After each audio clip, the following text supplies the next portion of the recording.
एक बार एक शहर में दो दोस्त रहते थे। वो दोनों दोस्त एक दिन समुद्र किनारे शंख इकट्ठा करने के लिए गए ताकि उन शंखों को बेचकर वो अपने लिए कुछ पूंजी जमा कर पाएं। दोनों दोस्त शंख इकट्ठा कर ही रहे थे, तभी पहले वाले दोस्त को एक बड़ा शंख मिल गया और ये देखकर दूसरे वाले दोस्त के मन में आया, यार इसे तो बड़ा शंख मिल गया, अब ये मुझसे ज़्यादा पैसा कमा लेगा। तो फिर उसने सोचा कि अब मैं भी इससे बड़ा शंख ही ढूंढूंगा ताकि मैं भी ज़्यादा पैसा कमा पाऊँ। तो अब वो लग गया बड़े शंख की तलाश में। उसने खूब ढूंढा, खूब मेहनत की, लेकिन फिर भी उसे बड़ा शंख हासिल नहीं हुआ।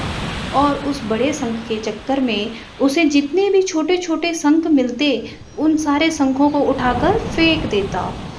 और क्योंकि उसके दिमाग में वो बड़ा शंख था कि मुझे किसी भी हालत में वो बड़ा शंख चाहिए ताकि मैं थोड़े ज़्यादा पैसे कमा पाऊँ। तो बड़े शंख की तलाश में दोपहर से शाम हो गई, शाम से रात हो गई, तो ना तो उसे बड़ा शंख मिला और बल्कि जो छोटे छोटे शंख उसे मिले थे, उन शंखों को भी उसने फेंक दिया। तो उसके हाथ में कुछ नहीं आया। और जो पहला वाला दोस्त था, उसके पास एक बड़ा शंख था और कुछ छोटे शंख थे। तो रात हो गई और वो दोनों दोस्त घर जाने लगे। तो घर जाते वक्त पहला वाला जो दोस्त था, उसने अपने शंख बेच दिए। तो उसके पास जो बड़ा शंख था, उसके उसे मिले 1000 रुपये और जो छोटे छोटे शंख उसके पास थे, उसके उसे मिले 3000 रुपये। और ये जानकर उस दूसरे वाले दोस्त को बहुत दुख हुआ कि काश मैं उन छोटे छोटे शंखों को फेंकता नहीं, तो अभी मेरे पास इससे भी ज़्यादा कमाई होती। उसके दोस्त ने उसे बताया कि छोटे छोटे शंख तूने फेंक दिए थे ना, उन्हीं को मैंने अपने पास कलेक्ट कर लिया और उन्हीं की वजह से मुझे मिले 3000 रुपये।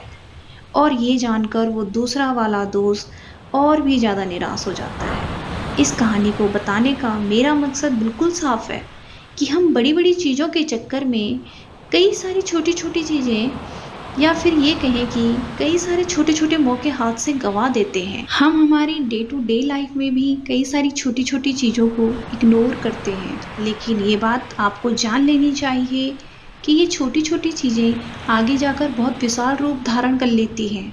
हर छोटी चीज़ पर ध्यान लगाओ, उसे इग्नोर मत करो, आगे जाकर आपको उसकी अहमियत पता चलेगी। मैं यह भी नहीं कह रही हूँ कि आप छोटा सोचो और छोटा ही करो। मेरे कहने का मतलब है आप सोचो बड़ा, लेकिन उसके लिए हर वो छोटा काम करो जिससे कि आपका लक्ष्य आपको हासिल हो। दोनों दोस्तों का लक्ष्य एक ही था, वो था पैसा, लेकिन पहले वाले दोस्त ने बड़े पर भी फोकस किया और छोटे पर भी फोकस किया, और दूसरे वाले दोस्त ने सिर्फ बड़े पर फोकस किया, छोटी छोटी चीज़ों को इग्नोर कर दिया। और जहाँ उसे ज़्यादा पैसे मिलने चाहिए थे, वहाँ उसे 1 रुपया भी नहीं मिला। और अंत में सिर्फ इतना ही कहना चाहूँगी कि छोटे बदलाव भी बड़ी कामयाबी का हिस्सा होते हैं। धन्यवाद।